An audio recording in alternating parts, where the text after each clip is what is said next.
अस्सलामुअलैकुम and good evening my dear brother and sisters. मैं उम्मीद करता हूं कि आप सब लोग खैरियत से होंगे। अच्छा दोस्तों, सबसे पहले मैं आप सबको वेलकम करूंगा day 4 lesson number 10। Lesson number 9 हम पढ़ चुके हैं और आज का हमारा डे 4 का लेसन नंबर 10 है। 10वां लेसन अब हम अपलोड करने जा रहे हैं। जिस तरह के मैंने आपको बताया है कि हमने एक नया कोर्स जो है जर्मन लैंग्वेज का वो शुरू किया है। ठीक है, 50 डेज में हमने मुकम्मल करना है और आज का हमारा चौथा दिन है। ठीक है, इसलिए लेसन जो है एक दिन में 3 से 4 या समटाइम 2 या 3 लेसन अपलोड हो रहे हैं ताकि हम 50 डेज में अपना टारगेट जो है वो मुकम्मल कर सकें। ठीक है जी, ओके। तो लेसन नंबर 9 में हमने पढ़ा था कि ये जो पर्सनल प्रोनोमन है नोमिनेटिव के इश, दू, एर, जी, एस, ये हमने पढ़ा था। ठीक है, और बल्कि हमने इश के साथ जुमले बनाना भी सीखे थे। तो अब हम ये करेंगे कि जो जितने भी मतलब के पर्सनल प्रोनोमन हैं उनके जुमले जाइन वर्ब के साथ अब मुकम्मल जो है वो सीखेंगे। मसलन एक वर्ब है जाइन, मैंने आपको पिछले लेसन में भी बताया था। जाइन एक वर्ब है, आपको पता है जर्मन जुबान में। ठीक है, इसको हम इसकी कॉन्जुगेशन करेंगे तमाम नॉमिनेटिव पर्सनल प्रोनोमन के साथ। ये आपको आती भी है, जब तसल्ली रखिएगा, आपको आती है। ठीक है, पहले आपने पढ़ी हुई है। ठीक है, सुनिएगा। जाइन वर्ब को जब आप इश के साथ लिखेंगे तो ये बनेगा इश बिन। क्या बनेगा? इश बिन। अच्छा, जाइन वर्ब को जब आप दू के साथ लिखेंगे तो ये बनेगा दू बिस्ट। ठीक है, अब यहां पे मैं एक बात बताता चलूं आपको कि ये जो जाइन वर्ब है ना, जाइन का मतलब इंग्लिश में मतलब होता है टू बी। क्या होता है? टू बी, यानी कि होना।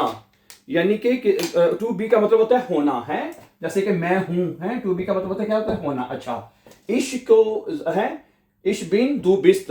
अच्छा, जब इसको लिखेंगे जाइन वर्ब को एयर, जी और एस के साथ, यानी ही, शी, इट के साथ लिखेंगे। ये सारा तर्जुमा मैं लेसन नंबर 8 में 9 में बता चुका हूं। ठीक है, इसके ए जी एस का जाइन जब लिखा जाएगा तो आएगा ए जी एस ईस्ट आएगा। क्या आएगा? ईस्ट। अच्छा, जब आएगा वियर, वियर के साथ जब इसको लिखेंगे जाइन वर्ब को तो क्या बनेगा? बना जिंट। ठीक है, ईयर, जाइट। ओके, और इसी तरह जब ये लिखा जाएगा जी के साथ तो जिंड आएगा। है समझा रही बात आपको? क्या ख्याल है? तो जब आपने इन पर जोन के जुमले बनाने हैं जाइन वर्ब के साथ, ओके, तो ये जुमले नॉमिनेटिव बनेंगे। और इसकी कॉन्जुगेशन क्या है जरा सुन लीजिए। इश बिन दू बेस्ट ए जी एस इस्ट वी जिंड ईयर जाइड जी जी जिंड आएगा। डियर ब्रदर्स सिस्टर्स, अब इसके जुमले देख लीजिए, सुनिए। ये देखें, अब ये देखिएगा, एक जुमला है मैं एक बाप हूं। सुनिए, अब हम ना इन सबके जुमले बनाएंगे। ठीक है, ओके, वन बाय वन करके। मैं एक बाप हूं अगर आपने कहना है तो क्या कहेंगे? आप कहेंगे इश बिन आइन फाटर। इश बिन आइन फाटर का मतलब है कि मैं एक बाप हूं। फाटर का आर्टिकल क्या होता है? देयर फाटर है, तो आर्टिकल आइन आएगा, क्योंकि हमने अपने पिछले लेसन में ये सीखा है नॉमिनेटिव में देयर और दस के आर्टिकल ई के बगैर लिखने आपने हैं, और दी के आर्टिकल आपने ई के साथ लिखने हैं। अच्छा, आगे सुनिएगा। अच्छा, अब ये जुमला जो इश है, इश बिन आइन फाट, मैं एक बाप हूं।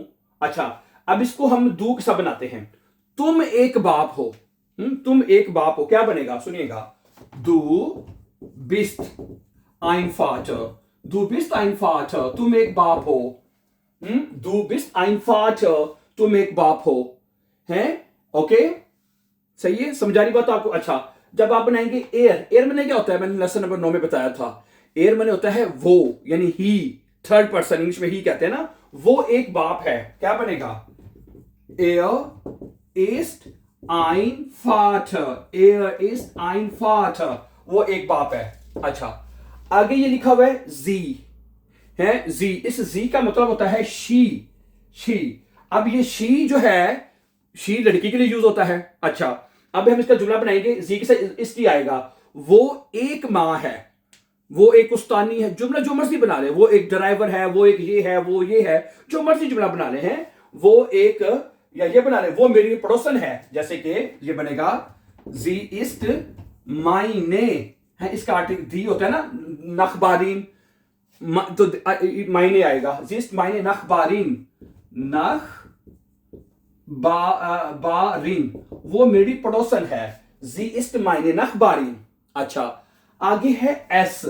एस जो है जब इस जाइन वर्ब इसके साथ इस्ट आएगा, तो एस के साथ जब आपने जुमला बनाना है ना, वो चीजों का बनाना है, चीजों का। जैसे ये एक किताब है, क्या बनेगा? एस इस्ट आइन बुख, एस इस्ट आइन बुख है, ये किताब है। ठीक हो गया? ओके, तो ये जो जुमले बन रहे हैं ये नॉमिनेटिव जुमले बन रहे हैं। ठीक है, नॉमिनेटिव जुमले हैं ये। ओके, अच्छा आगे वियर। वियर माने क्या होता है बताइए? वियर माने होता है हम, है। वियर का मतलब होता है हम, है। अच्छा, तो अब वियर का मतलब क्या होता है? वियर ज्यादा लोगों की बात कर रहा है। अच्छा देखिए जरा, थोड़ी सी तवज्जो कीजिएगा जरा डियर ब्रदर सिस्टर। इश दू एर जी एस, ये जो पर्सोन मैंने लिखे ना, ये एक पर्सोन को, ये सिंगल पर्सोन है। मैं भी सिंगल होता है, दू तुम भी सिंगल होता है, एयर भी सिंगल होता है, जी भी सिंगल होता है, और एस भी सिंगल होता है। ऐसा ही है ना?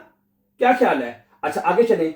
वियर जो है ना, वियर का मतलब होता है हम लोग, वी आर, हैं, ये होता है ना मतलब। तो हमें यहां पे प्लूरल में जुमला बनाना पड़ेगा। कैसे बनेगा? वियर जिंट, हम हैं। हम क्या हैं जी? हम हैं, हम स्टूडेंट्स हैं जी, स्टूडेंटन प्लूरल में लिखना है। वियर जिंट स्टूडेंटन, हम तालिबे इल्म हैं। वियर जिंट स्टूडेंटन, हम तालिबे इल्म हैं। हम क्या है उसके, हम मजदूर हैं। wir sind Arbeiter प्लूरल में बताना है। अच्छा, हम ड्राइवर हैं। wir sind Fahrer Beispiel। हम बावर्ची हैं। wir sind Küche है, Küche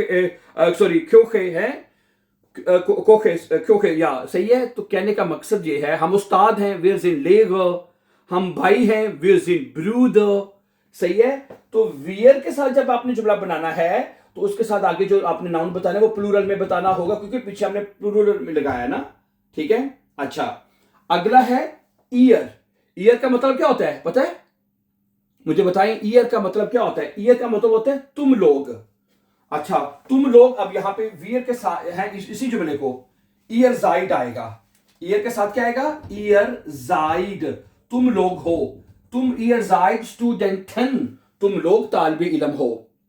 ईयर जाइड स्टूडेंटन है, सही है। या वियर के साथ बनाएंगे तो वियर जिंड आएगा ना, वियर जिंड अभी पहले बनाया था, वियर जिंड। अच्छा आगे सुनिएगा, आखिर में आते हैं दो जी।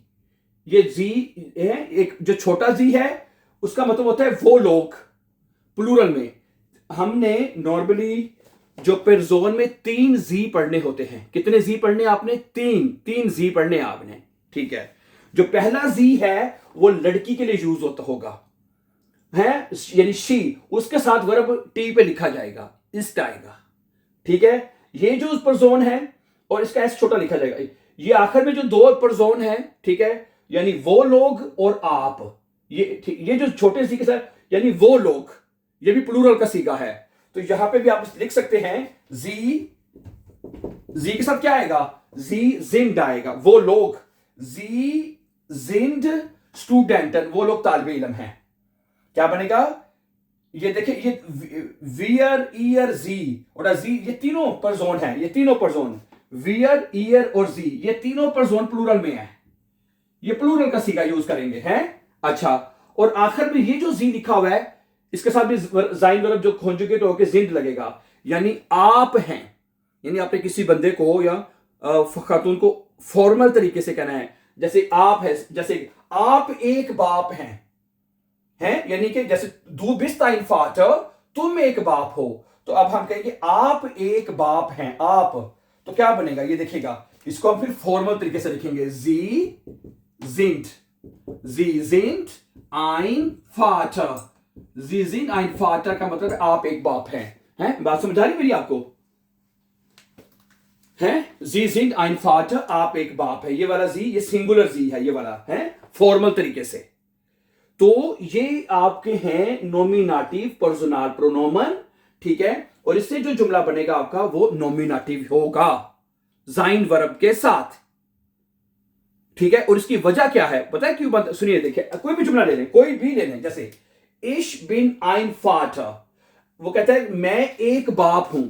इसमें ये होता है, इसमें जो सब्जेक्ट है और ऑब्जेक्ट है वो एक ही चीज की बात कर रहे हैं। जो इश है यानी मैं, फाटर, मैं बाप हूं, यानी मैं और बाप एक ही बंदे की बात हो रही है, मैं बाप हूं। ठीक है, अच्छा सुनो, दू बिस्ट ein फाटर, तुम एक बाप हो, यानी तुम बाप हो, यानी तुम और बाप एक ही बंदे की बात हो रही है। अब जब आप जाइन वर्ब के साथ जुमले बनाएंगे, ठीक है, समझ आ रही ना मेरी बात आपको, जब आप जाइन वर्ब के साथ, यानी जिसका मतलब टू बी होना, उस वर्ब के आप बनाएंगे परजोन इनके साथ, तो वो जुमला नॉमिनेटिव बने, क्योंकि उसमें एक ही उसी की बात हो रही है। अब वो एक बाप है, एर इस्ट ein Vater, अच्छा वो एक माँ है, जी इस्ट eine Mutter, अब वो मेरी हमसाई है, जी इस्ट meine Nachbarin, अब वो हमसाई सेम है। अच्छा इसी तरह ये प्लूरल में भी ऐसा ही है कि जो सब्जेक्ट है वही आगे जो ऑब्जेक्ट आप बता रहे वो सेम है, सेम। ठीक है, तो नॉमिनेटिव केस में my dear brother and sisters, हम बेसिकली बात करते हैं नाउन्स की, नोमन की हैं, और पर्सनल प्रोनोमन की बात करते हैं सिर्फ। ठीक है, ओके, इसलिए हम सिर्फ जाइन वर्ब लगाते हैं नॉमिनेटिव में। ओके, क्या ख्याल है, समझ आई आपको बात की नहीं? ठीक है, तो आपको ये जो पर्सनल प्रोनोमन जो आप नॉमिनेटिव में सीख रहे हैं, इनका तर्जमा आप ये नो है इश दू एर जी एस वियर ईयर जी जी। ठीक है, ये 9 पर्जोन आपको याद होने चाहिए। और इसी तरह जो पिछले लेसन हम पढ़ चुके हैं उसमें हम 11 आर्टिकल लिखे, वो अलहदा हैं। ठीक है, नॉमिनेटिव में बेसिकली आपने 3 चीजें सीखनी होती है नॉमिनेटिव में, बल्कि आज हमारा ये नॉमिनेटिव मुकम्मल हो गया है। नॉमिनेटिव आज हमारा मुकम्मल हो चुका है। नॉमिनेटिव में हम 3 चीजें सीख चुके हैं। नॉमिनेटिव में हम अपने पर्सनल प्रोनोमन जो कि आज के लेसन में सीखे हैं, articles ein mein dein sein वो सीख चुके हैं, और उसके अलावा एडजेक्टिव्स लगाना भी हम मुकम्मल तौर पर इस लेसन में सीख चुके हैं। क्या ख्याल है? अब इसके आप जुमले खुद भी बनाइएगा, जैसे मैं एक तालिबे इल्म हूं, इश बिन ein स्टूडेंट हैं। ओके, मैं एक ड्राइवर हूं, इश बिन ein फार, और आर्टिकल आप कोई भी लगा सकते। मैं तुम्हारा ड्राइवर हूं, इश बिन dein फाटर, dein फारा हैं। Okay, du bist mein Vater, तुम मेरे बाप हो, du bist mein Vater, du bist sein Vater, du bist unser Vater। तो आर्टिकल आप कोई जो आपने पहले 11 पढ़े हैं वो सब लगा सकते हैं आप इसमें। क्या ख्याल है? समझ आई क्या नहीं बात की, ये बताइए प्लीज, आ जानी चाहिए। अगर कोई सवाल है तो प्लीज कमेंट में लिखिएगा। ठीक है, तो हम आपको जरूर रिप्लाई करेंगे। और दूसरी बात आपको मैं यहां पे बताता चलूं कि ये तमाम लेसन आपको हमारी प्लेलिस्ट में 50 डेज के नाम से प्लेलिस्ट है, वहां पे तमाम लेसन आपको एक सीक्वेंस और एक तरतीब के साथ आपको मिलते जाएंगे। Thank you, so thank you very much for watching, and before going don't forget to subscribe so that you can find our upcoming videos, and then see you very soon inshallah with the lesson number 11. Okay, have a nice time, take care, Allah Hafiz.